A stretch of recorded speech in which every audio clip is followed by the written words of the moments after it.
오늘 이 본문 말씀을 가지고 목표에 도달하기 위해서라는 제목으로 말씀을 함께 나누기를 원합니다.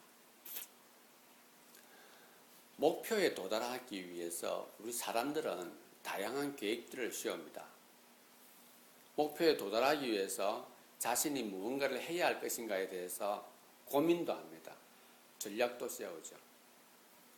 그런데 사람은 살아가다 보면 목표에 도달하기 위해서 많은 사람들을 만나게 됩니다. 그리고 어떤 환경에 처하기도 하죠. 그런데 우리는 살아가면서 사람들의 말을 듣고 관계 속에서 관계를 형성해 나갑니다. 그럴 때 사람들의 반응은 두 가지 형태로 나타납니다. 소극적으로 반응하는 사람이 있는가 하면 적극적으로 반응하는 사람이 있습니다. 소극적으로 반응한다는 것은 어떤 의미를 갖냐면은 나는 저 사람처럼 살면 살아가지 말아야지. 나는 저 사람처럼 행동하면 행동하지 말아야지. 자신의 삶에 대해서 소극적으로 접근하는 것입니다. 그런데 적극적으로 접근하는 사람은 어떤 사람입니까? 나는 이렇게 살아야지. 나는 이것을 해야지. 난 이것을 하면서 살 거야. 입니다. 그것이 확신 있는 삶이죠. 소극적인 삶은 남에 의해서 자신의 삶을 결정하는 경우이고, 적극적인 삶은 스스로의 확신을 가지고 삶을 개척하는 자세이죠. 오늘 본문에 나와 있는 여호수아는 바로 하나님께서 여호수아를 통하여서 우리에게 하시고자 하는 말씀을 여호수아가 짧은 구절이지만 그가 처한 상황 속에서 그것을 선포하고 있습니다. 그 선포하는 내용이 무엇이냐면은 오늘 본문에 나와 있는 내용에 따라서 저는 이렇게 정해봤습니다. 하나님께서 나에게 목표를 주셨다는 겁니다. 그러면 그 목표에 도달하기 위해서 내가 어떻게 해야 하겠습니까? 라고 하나님께 나아간 겁니다. 여호수아는 하나님께 기도합니다. 하나님께서 나에게 젖과 꿀이 흐르는 땅으로 가라 하셨고, 나는 그 길을 위해서 이제 내가 그 환경 속에 접하고 주님 앞에 무릎을 꿇었습니다. 제가 어떻게 하면 되겠습니까? 여호수아가 누구입니까? 지금까지는 모세가 살아있을 때에 여호수아는 보좌관이었습니다. 그의 삶을 보게 되면은 눈에 띄는 삶을 살지 않았습니다.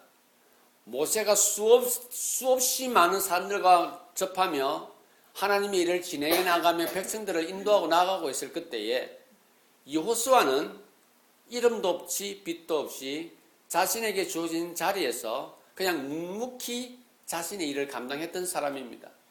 아말렉과의 전투에서 그는 모세가 팔을 내리지 않도록 자신이 한 부분을 감당하고 그 팔을 계속하여 밑에서 받쳐줬던 버팀목의 역할을 했는가 하면 40일 광야 생활 속에서 그들이 12명의 정탐꾼으로 젖과 꿀이 흐르는 가나안 땅으로 정탐꾼을 보냈을 때 10명의 대표자들은 하나님께서 허락하신 젖과 꿀이 흐르는 땅으로는 들어갈 수 없다고 할 그때에 여호수아와 갈렙은 하나님께서 허락하신 저 땅 우리가 정복할 수 있다라고 하며 백성들을 말씀 가운데로 인도하려고 했던 그 사람입니다. 이제 드디어 그의 리더이며 지도자인 모세가 하나님께서 그를 데려가시고 이제 이스라엘 백성들 200만 명 이상이나 되는 그 이스라엘 민족을 이제 하나님께서 약속하신 그 땅으로 인도해 드림에 그는 마음이 불안했었습니다. 보좌관, 인자의 입장에서 지금까지는 시키면 시키는 대로 따르기만 하면 됐고 지키기만 하면 되었으나 이제는 스스로 결정해야 하고 어떤 경우에는 리드해야 하고 어떨 때는 난관을 뚫고 나가야 하며 어떨 때는 절망감에 빠져있는 그 민족의 마음을 돌이켜야 하는 그 중차대한 책무를 그가 감당해야 하는 위치에 서 있게 된 것입니다. 불안하지 않겠습니까? 하루아침에 그렇게 된 것입니다. 따르기만 하고 지키기만 하고 그냥 명령에 의해서 움직이만 수동적인 삶을 살면 됐던 그에게 있어서 이제는 그가 감당해야 할 것은 한 번도 경험하지 못한 것을 그가 해야 하기에 그는 하나님 앞에 무릎을 꿇을 수밖에 없었던 것입니다. 하나님께 무릎을 꿇고 주님, 제가 주님께서 허락하신 이곳으로 가기 위하여 제가 어떻게 하면 좋겠습니까? 라고 여호수아가 무릎을 꿇었을 때 하나님께서 오늘 세 가지를 통하여 본문과 함께 저와 여러분들에게 일러주고 있습니다. 첫 번째로 하나님께서 여호수아에게 이렇게 말하고 있습니다. 확신을 가지고 있어야 한다라고 말합니다. 확신이 있어야 한다라는 것입니다. 어떤 확신이냐? 자기 인생에 결정되어져 있고 정해져 있는 목표에 대한 확신인 것입니다. 여러분, 확신을 가질 때는 인과관계가 있습니다. 왜 내가 그러한 확신을 갖고 그곳을 향해서 그것을 위해서 내 인생의 목표를 그곳으로 정하고 가야 하는가 하는 인과관계가 정확하게 있습니다. 그렇지 않는 사람은 확신이라고 말하지 않죠. 대충 살면 되는 겁니다. 그러나 확신이 있고 목표가 있는 사람은 분명한 확신을 가지고 있기에 그것을 정한 것입니다. 그렇기 때문에 목표를 정하는 것은 대단히 중요한 것입니다. 내가 무엇을 위해서 살 것인가 하는 겁니다. 내가 그것을 위해서 어떻게 그것을 꾸리며 살아가야 할 것인가 하는 것은 목표가 있기 때문에 말해주는 것입니다. 그렇기 때문에 그 확신, 목표에 대한 확신은 무엇으로 가져야 되냐면은 하나님께서 그 목표를 나에게 주셨다는 확신인 겁니다. 6절을 다 같이 한번 보도록 하겠습니다. 하나님께서 이제 무릎 꿇은 여호수아에게 6절을 통해서 이렇게 말합니다. 강해라, 담대해라. 너는 내가 그들의 조상에게 맹세하여 그들에게 주리라 한 땅, 이 백성에게 내가 주리라 한 그 땅을 차지하게 할 것이라 라고 하나님께서 그에게 말씀해 주고 있습니다. 두려움에 떨고 있고 어떻게 할 바를 몰라서 괴로워하고 있는, 드디어 하나님 앞에 나와서 무릎 꿇고 있는 한 인간을 향하여서, 여호수아를 향하여서 하나님은 강하고 담대해라. 무엇에 대해서인 겁니다. 무엇에 대해서? 내가 너에게 약속한, 내가 너희에게 약속한, 내가 너에게 주겠다고 약속한 곳, 젖과 꿀이 흐르는 땅, 가나안 땅에 대한 그 약속을 너가 가지고 있기에 그것에 대해서 강하고 담대하게 그것을 지키고 나아가야 한다라고 말하고 있습니다. 사랑하는 지체 여러분, 저와 여러분들에게도 그냥 우리는 어느 날 갑자기 이 땅에 떨어진 것이 아닙니다. 우리 각 개인은 살면서 내가 무엇을 잘하고 있고 무엇을 즐기하고 있고 무엇에 관심을 가지고 있는가 하는 것을 확인하게 됩니다. 그런데 우리가 하나님을 알지 못하는 가운데서는 그것을 내 것이라 생각을 하고 내 마음대로 휘두르게 될 수가 있습니다. 그러면 방향은 어디로 가느냐? 내가 만나는 사람들, 세상의 많은 매스컴들과 지나온 사람들의 모습과 말들을 통하여서 물질 중심적으로 진행해 나가게 됩니다.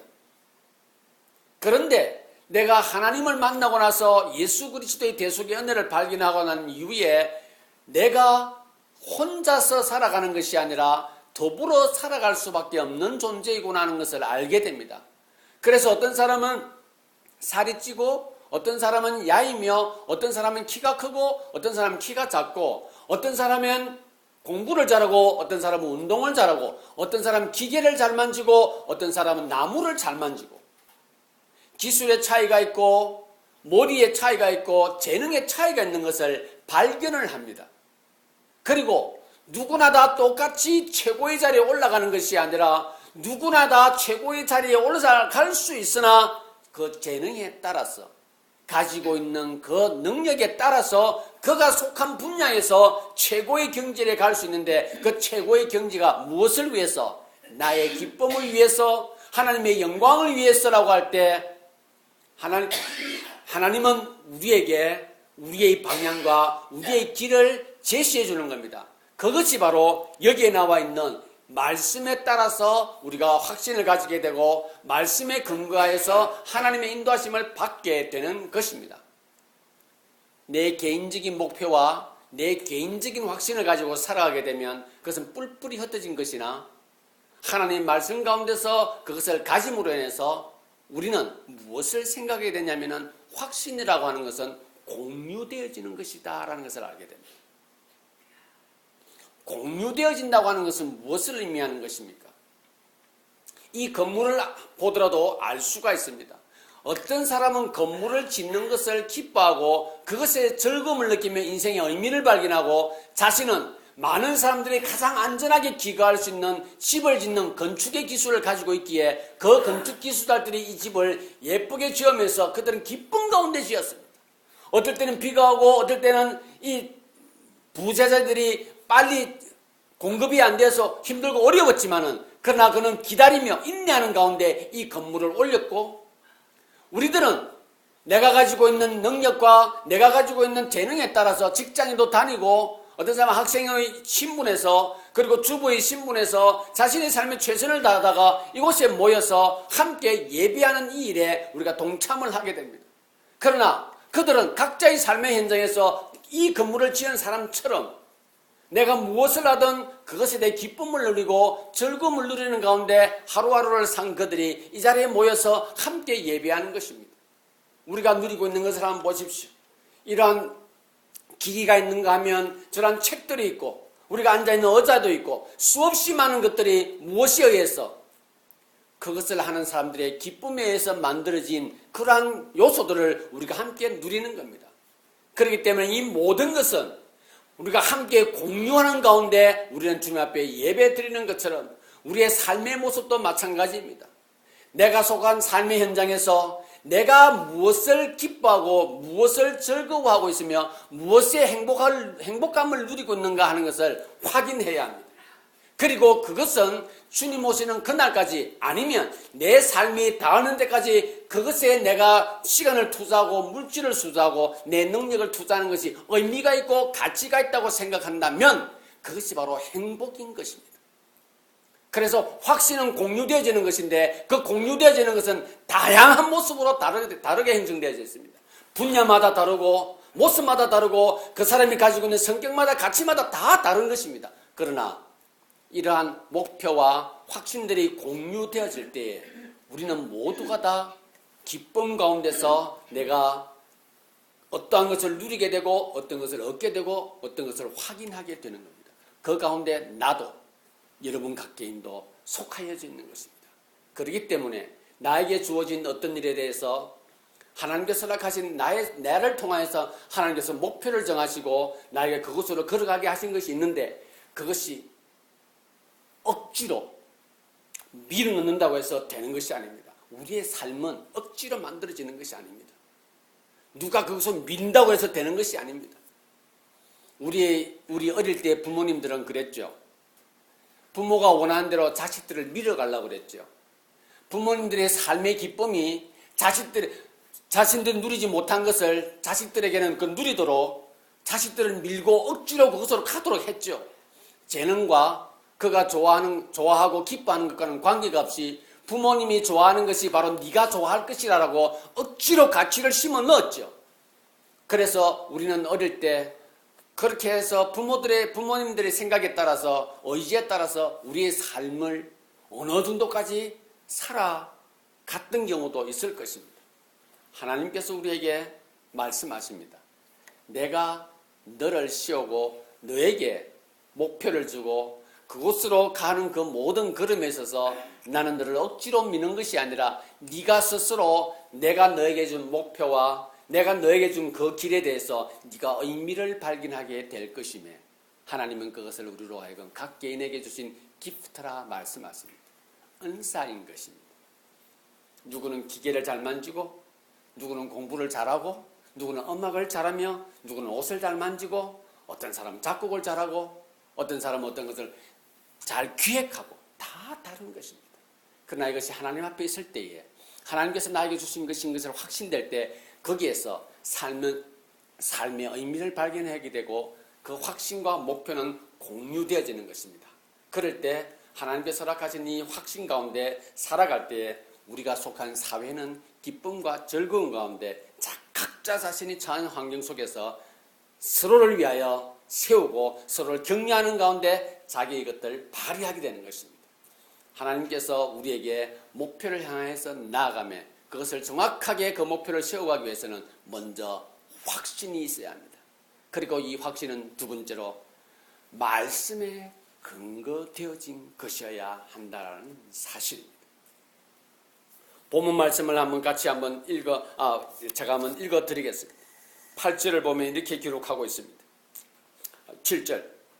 오직 강하고 극히 담대하여 나의 종 모세가 내게 명령한 그 율법을 다 지켜 행하고 우로나 좌로나 치우치지 말라. 그리하면 어디로 가든지 형통하리니 이 율법책을 내 입에서 떠나지 말게 하며 주야로 그것을 묵상하여 그 안에 기록한 대로 다 지켜 행하라. 그리하면 내 길이 평탄하게 될 것이며 내가 형통하리라. 모든 것의 근거는 말씀입니다. 목표에 도달하기 위해서는 첫 번째 확신을 가져야 하고 두 번째는 말씀을 지켜야 한다라는 것입니다. 우리 주변을 둘러싼 환경은 변화무쌍합니다. 내가 생각한 것대로, 내가 계획한 것대로, 내가 기대한 것대로 이렇게 질서정연하게 전개되어지는 것이 아닙니다. 어떨 때는 전혀 상상할 수 없던 환경 속에서 위기가 닥쳐오기도 합니다. 한국에서 벌어지고 있는 상황들을 한번 보십시오. 지금 미국에서 벌어지고 있는 상황들을 한번 보십시오. 16세 이전에 부모님을 따라 미국에 왔던 아무런 자기의 의사와 관계없이 따라왔던 그들에게 아무런 신분을 제공해 주지 않는다고 한다면 그것은 그 아이에겐 비극이 있지 않겠습니까? 그러나 이제는 그 주어진 어떠한 조건을 가지고 정치적으로 이용하기 위해서 그 내용을 사용하고 있고 오용하고 있고 악용하고 있는 이 시대를 우리가 접하게 됩니다. 어제까지만 하더라도 그 아이들은 다 본국으로 송환돼 강제 추방되어야 할 것이나 환경이 바뀌어 오늘날에 와서는 어느 순간인가 또 다른 정책과 어떤 거래 조건으로 활용되어지는 그러한 시대에 살고 있습니다. 한국을 한번 보십시오. 바로 그제 엄청난 화재가 있었는데 그 자식들과 그 할머니와 그 부모들이 함께 그 화재 현장을 보았던 그들에게 그 병원에서 아니면 그 아파트에서 그들이 또한 똑같은 화재를 경험하는 것을 우리는 보게 됩니다. 우리 주위에서 일어나고 있는 나의 주위에서 일어나고 있는 일들은 변화무쌍한 것입니다. 삶뿐만 아닙니다. 자연 환경도 마찬가지고 경제 환경도 마찬가지입니다. 국가 간의 관계도 마찬가지입니다. 언제 바뀌어질지 모르는 이러한 상황 속에서 우리는 살아가고 있습니다. 그래서 우리는 오늘 하나님의 말씀을 통하여서 목표에 도달하기 위해서 하나님의 말씀을 지켜야 하는데 이 말씀을 지키는 가장 전초기지 최전방은 어디냐? 가정인 것입니다. 여러분, 가정에서 내가 말씀에 대한 자연스러움이 없으면 어디에서도 그것은 활용되어지지 않습니다. 특히 남성네들, 부모님들, 동양적인 사고를 가진 사람들, 부모가 자식에 대한 태도라든지 남자가 여자에 대한 태도라고 하는 것은 우리가 믿고 있는 믿음과 말씀이 가르치고 있는 진리와는 참 동떨어진 환경 속에서 발휘되어질 때가 참 많이 있습니다. 언제입니까? 감정이 앞서버릴 때입니다. 여러분, 그 가정에서 우리는 의외로 가정에서 실수를 참 많이 하게 됩니다. 밖으로 나오게 되면 이 이성이라는 것이 작용을 먼저 합니다. 내가 이렇게 하면 저 사람이 뭐라고 생각할까라는 생각이 앞서다 보면 실수를 줄일 때가 있는데 가정에서는 그렇지 않습니다. 그 걸음종이가 사라집니다. 가정은 아무도 보지 않는 상황 속에서 가족과 함께 있고 계속해서 보았던 사람들이기 때문에 그 벽이 허무너지는 것입니다. 말씀이 작용할 틈을 우리는 잃어버리게 되는 것입니다. 하나님께서 허락하신 나에게 주신 내가 가장 기뻐하고 즐거워하고 내가 그것을 하면 행복해할 수 있는 그것을 통해서 하나님께서 당신의 나라를 위하여 나에게 한 부분을 감당할 수 있는 목표를 주셨는데 확신을 가지고 달려가며 그 확신의 근거는 말씀이었습니다. 그런데 이 말씀을 우리는 지켜가야 하는데 지키는 부분에서 가장 어려운 것이 바로 가정이라는 사실을 기억하시고 가정에서 승리하기 위하여 내가 무엇을 해야 할 것인가 하는 것을 떠올려야 합니다. 우리가 때때로는 멈춰야 할 때가 있습니다. 멈추는 법을 알아야 합니다. 무조건 달려가는 것이 맞는 것이 아닙니다. 어떨 때는 돌아설 수도 있어야 합니다. 어디에서 배웁니까? 가정입니다. 가정에서는 대부분의 사람들이 자녀고 부모고 그냥 막힘이 없는 열차인 것처럼 그냥 직진해 나갈 때가 참 많이 있습니다. 그래서 어떨 때는 감정이 앞서다도 멈추고 말씀을 떠올려 볼 수 있는 용기가 필요한 것입니다. 하나님의 백성들이 누리는 특권인 것입니다. 어떨 때는 돌아설 수도 있어야 합니다. 감정 앞에서 멈추고 말입니다. 어떤 때는 그 감정 앞에서 잠시 생각할 수 있는 시간의 여유를 가질 필요도 있는 것입니다.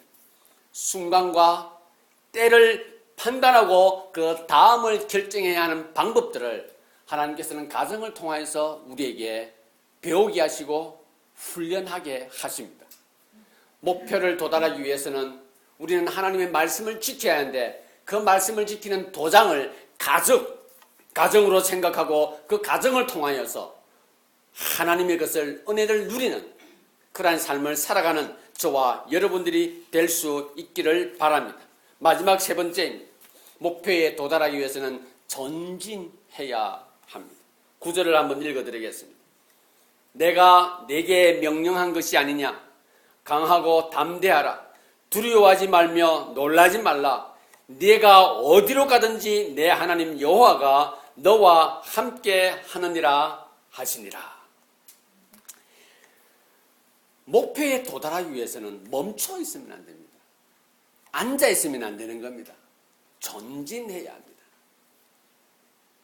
그런데 하나님께서 오늘 이 말씀하시는 것 가운데 이렇게 말하고 있습니다. 내가 어디로 가든지입니다. 여러분, 장소의 개념은 우리가 특히 목표 아니면 성공이란 단어 앞에서 이 장소의 개념은 반드시 가시적인 것만 생각을 하게 됩니다.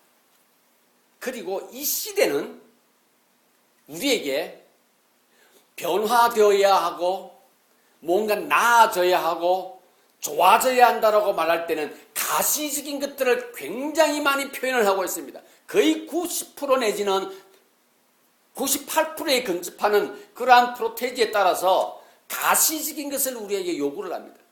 전진해야 한다고 하면은 A라는 지점에서 B라는 지점으로 반드시 나아가야 하는 가시적인 것을 요구를 합니다. 그러나 성경은 하나님 말씀은 우리에게 전진이라는 단어를 주시면서 우리에게 또 다른 관점을 우리에게 말씀해 주고 계십니다. 하나님께서 오늘 두려움에 떨고 있는 여호수아, 2인자였던 평생을 그렇게 살았던 모세의 말만 지키고 따라왔던 여호수아가 이제 그 민족을 인도해야 하는, 적과 이르는 땅으로 인도해야 하는 중체대한 사명감 앞에서 두려움에 떨며 하나님 앞에 무릎 꿇고 있는 여호수아에게 말합니다. 너는 멈춰 있지 말고 전진해라 할 것을 말씀하고 있습니다. 여러분, 전진한다고 하는 것은 장소적인 측면에서 가시적인 것들만 우리가 생각하는 것이 아니라 내 내면의 모습 속에서도 동일하게 적용되어져야 합니다. 생각의 틀도 전진해 나가야 하는 겁니다. 어제의 나의 모습과 오늘의 나의 모습을 조용히 생각하고 정리하는 것도 전진하는 것입니다. 어제 내가 관계 속에서 이러한 말을 했고 어제 이 관계 속에 이러한 결정을 했는데 오늘 내가 똑같은 상황이 벌어진다면 내가 어떻게 결정하고 무엇을 말해야 할 것이며 어떤 태도로 이에 반응해야 할 것인가 하는 것을 생각하는 것. 이것은 전진하는 것입니다. 그렇기 때문에 가시적인 것에 따라서 전진만 하게 되면 큰 그림을 그릴 수가 없습니다. 달려가기에 바쁘기 때문에 눈앞의 상황만 눈에 보게 되는 것입니다. 그러나 내면의 상황, 눈에 보이지 않으나 내 내면의 장소 속에서 그것을 생각함으로 인하여 우리는 큰 그림을 그릴 수가 있는 것입니다. 하나님께서 전진하라고 하는 것은 하나님께서 말씀하시는 멈춰야 할 때는 멈추고 그리고 잠시 중단해야 한다면 중단하는 것도 하나님께서는 말씀하시면서 전진해야 한다라고 우리에게 명령하고 있습니다. 하나님께서 말씀하시는 명령은 큰 그림을 보게 하는 것입니다. 내 주위도 보게 하고 내 뒤도 보게 하는 것입니다. 하나님께서 나에게 목표를 주셨고 당신의 나라를 건설하기 위하여 확신을 주셨는데 이것이 내 기분대로 공유되어지지 않고 있는가? 공유되어지고 있는가? 내가 이것을 즐거워하고 있는가? 아니면 내가 억지로 하고 있는가? 이게 내 욕심으로 하고 있는가? 아니면 하나님의 영광을 위해서 하고 있는가? 생각할 때에 하나님께서는 확신을 통하여 공유되어지는, 믿는 사람인데 믿지 않는 사람들은 동일한 것입니다. 확신은 공유되어져야 하는 것입니다. 그리고 그 근거가 말씀에 되어지고 있나 아니면 내 욕심에 의해서 아니면 감정에 의해서 되어지고 있나 생각하는 것입니다. 하나님께서는 그것을 통하여 우리에게 말합니다. 내가 너에게 목표를 주셨으니 너는 확신을 가지고 말씀에 근거하여 전진해야 된다라고 할 그때에 하나님은 우리로 하여금 멈출 때는 멈추고 나아갈 때는 나아가며 생각할 때 생각함으로써 큰 그림을 보도록 합니다. 그 큰 그림은 바로 하나님께서 주신 것을 우리가 다시 멈추어 있으나 전진하는 것입니다. 사람들이 볼 때는 멈추어 아무것도 하지 못하고 있는 것처럼 보이나 하나님께서 우리 자신을 비추어 보며 하나님, 내가 이 순간 이것을 어떻게 결정해야 해야 하겠습니까? 라고 기도할 그때에 하나님은 말씀하시기를 참으로 너는 많은 부분에 있어서 전진하고 있구나 말씀하시는 것입니다. 사랑하는 지체 여러분, 우리는 목표를 향해서 나아가면서 때를 구분할 줄 알아야 합니다. 그리고 시간을 잘 사용할 줄 알아야 합니다. 가시적인 눈에 보이는 장소적인 측면과 내적인 보이지 않는 장소적인 의미를 늘 생각하며 큰 그림을 그리면서 목표를 향해서 나아가시기를 바랍니다. 내가 가지고 있는 확신과 내가 가지고 있는 목표는 반드시 공유되어지는 것입니다. 그 공유되어지지 않고 있다고 한다면 그것은 반드시 깨어질 뿐만 아니라 나한테 깊은 상처를 주고 나와 함께한 모든 사람들에게도 동일한 상처를 남기게 되는 것입니다. 세상의 시계보다 하나님의 영광을 위한 부분이고 순간이며 영원한 시계에 초점을 맞추고 함께 나아갈 때에 우리는 목표에 도달했을 때 다양한 능력과 다양한 은사와 다양한 기프트를 다양한 재능을 가지고 다가왔는데 모두 다 한 곳에 있는 것입니다.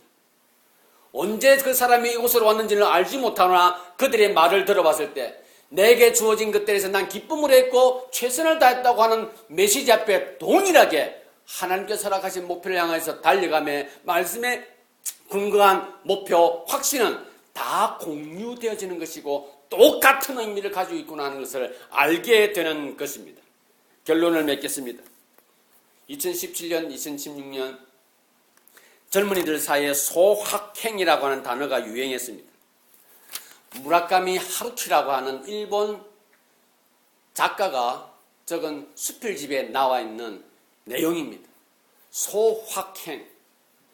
작은 것이라도 확신 있게 간직하면 그것이 행복이다. 이 사람이 그 사람이 자기가 그 수필집에 이렇게 적었습니다. 행복은 어디에 있는가? 갓 구워낸 빵을 조금 찢어서 그것을 음미할 때 깨끗하게 빤 송네일을 차곡차곡 개어서 자기가 가지고 있는 개인 서랍에 넣어두었을 때 순간 느끼는 것이 행복이다. 그것이 바로 조그만 하지만은 확신 있게 다가오는 기쁨이라고 말합니다. 저는 여기에다 몇 가지를 더 해봅니다. 나는 개인적으로 행복을 느낄 때가 언제냐? 저는 제 아내와 제 딸이 어떤 일을 마치고 돌아오면서 방긋이 웃을 때, 환하게 웃을 때 솔직히 저는 큰 행복을 느낍니다. 저는 오늘 아침에도 모친님을 이렇게 모시러 가는데 모친님이 또 타면서 내가 뭘 보답을 해야 오신 것을 갖다가 갚을까 이렇게 말씀하시는데 저는 그럴 필요가 없습니다라고 하는 그 순간에 저는 큰 행복을 느꼈습니다. 2016년, 2017년에 젊은이들이 얼마나 행복하고 싶었으면 이 소확행이라고 하는 이 단어가 그들 가운데 깊이 내재되어 있었을까요? 그런데 이것이 깨어졌습니다. 비트코인이라고 하는 이 엄청난 것이 생겨나면서 순간 얻어들이는 그 금액과 액수들, 정치권에서 만들어지고 있는 수백억이 왔다가 갔다가 그냥 국가의 자기 세금이 다른 사람에 의해서 그냥 주머니 용돈으로 사용되어지는 그 순간을 보면서 그 소확행이라는 단어가 의미가 없다고 하는 큰 좌절감에 빠져버렸다고 합니다. 사랑하는 지체 여러분, 저와 여러분들도 마찬가지입니다. 우리는 이 하루키가 말한 것처럼 소확행을 소망하며 살아가고 있을 것입니다. 여러분, 주저하지 마시기를 바랍니다. 하나님께서 허락하신 목표를 가지고 나아가며 확신 가운데 나아가시기를 바랍니다. 그 확신이 말씀에 근거한 것이라면 하나님께서 그것을 통하여 우리로 하여금 충분히 전진하게 하실 것입니다. 흔들리지 마시기를 바랍니다. 내가 가진 확신은 나의 기쁨과 나의 즐거움과 나의 행복에 근거합니다. 아픔이 있죠. 실패도 있죠. 그리고 어떨 때는 뜻대로 되어질 때 않을 때가 참 많이 있습니다. 어떨 때는 좌절감을 느끼는 기간이 1년, 2년, 3년, 4년이 될 수도 있습니다. 그러나 포기하지 마시기를 바랍니다. 하나님께서 허락하신 그 목표가 나의 목표인데 그 정체되어지는 그 시간을 활용하시기를 바랍니다. 그리고 나는 그것을 하며 기쁨이 있었고 즐거움이 있었고 앞으로도 나는 그것을 통하여 나의 행복을 누릴 것이라고 하는 확신이 있다면 전진해 나가시기를 바랍니다.